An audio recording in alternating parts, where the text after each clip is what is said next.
keep this safely for me. When you want it back, you can't get it back.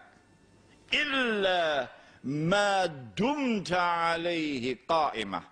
The only way you could get back your gold coin, your dinar, is if you stand there and you pound them and you pound them and you demand it and demand it and demand it back.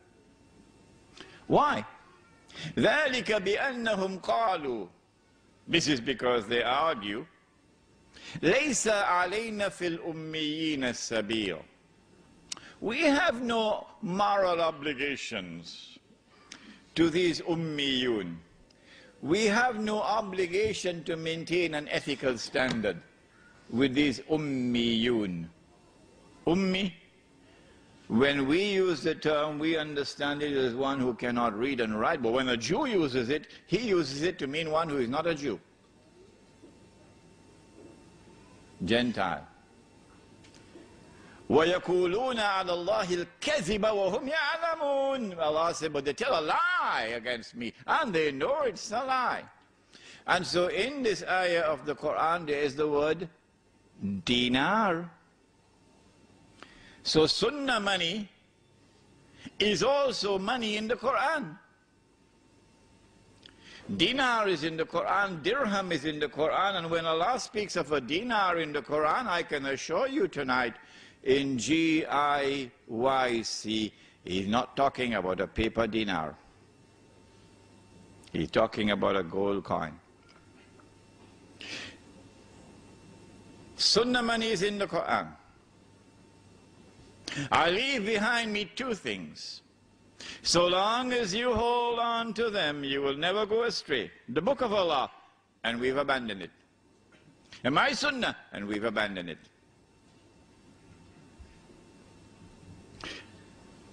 Why now was it haram to exchange 2 baskets of dates for one? Why was it riba?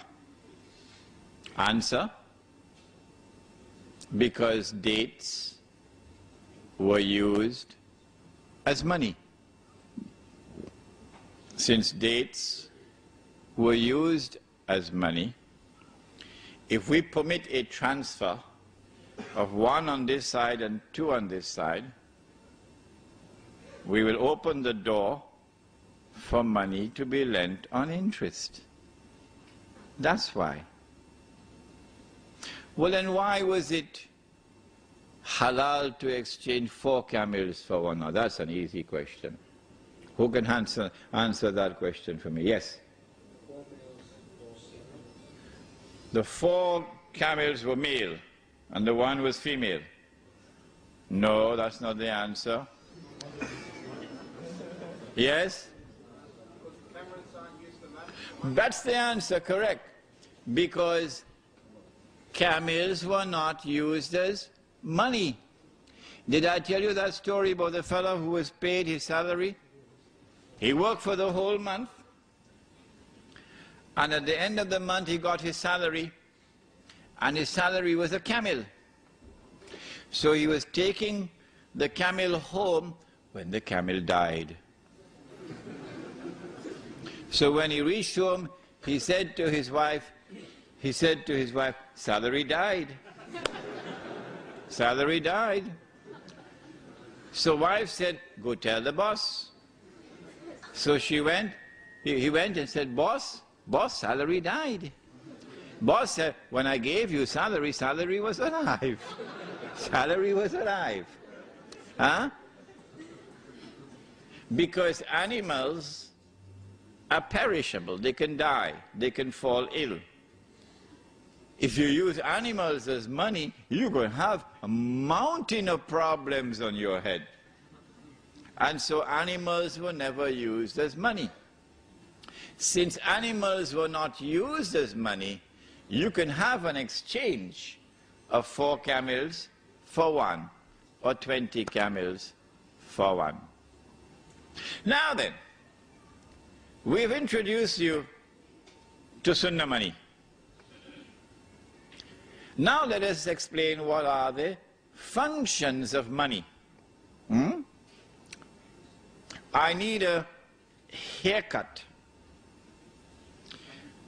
And my wife says to me, Imran, I'm tired cutting your hair. Why don't you go to the barber? So I went to the barber. Barber cut my hair. I've got to pay him now. So I offer him a copy of my book, Prohibition of Riba in the Quran and Sunnah. The barber looked at me with a very strange look on his face.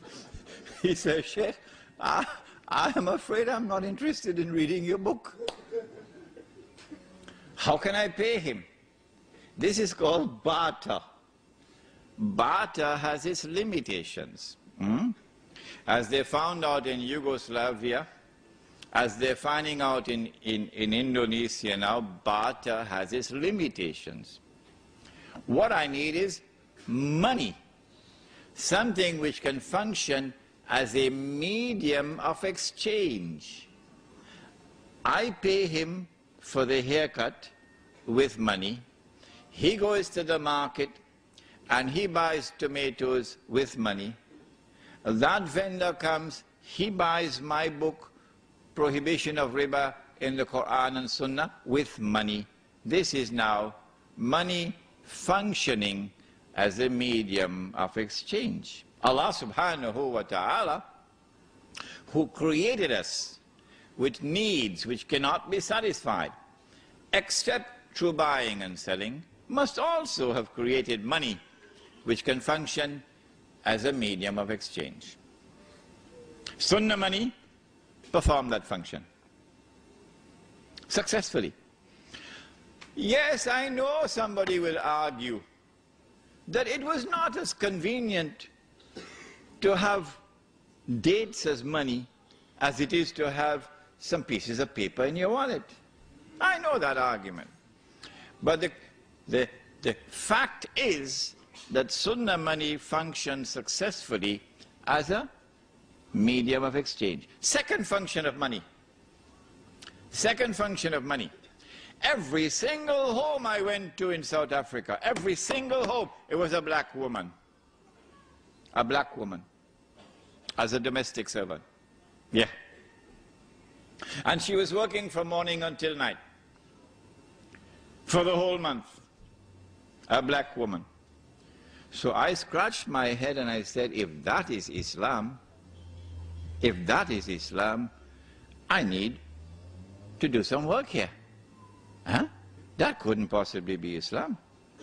In every single home, a black woman, sometimes 2, sometimes 3, sometimes 4, as domestic servants, working from morning to night. That's a recipe for disaster.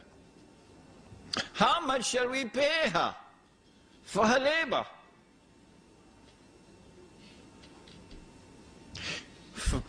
One of the functions of money now must be to be functioning as a measure of value. What is the value of the labor of that woman? She works for the whole month, and a unit which she understands is a bag of corn. They call it mealie, the staple diet of the African people in southern Africa. So maybe 40 bags of corn, maybe 5 or 10 she would use for eating, another 5 she'd use for clothing, another 5 she'd use for transport and so on. 40 bags of corn would be a measure of her value, of the labor. But then there's a third function of money. So long as we use Sunnah money functions successfully as a medium of exchange and as a faithful measure of value, so that she always got what would be a just wage.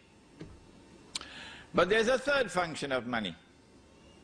If I work for the whole month and I get a salary with which I can buy a camel, you remember, and I take that money home and I say to my wife, put it away. 10 years later when I take it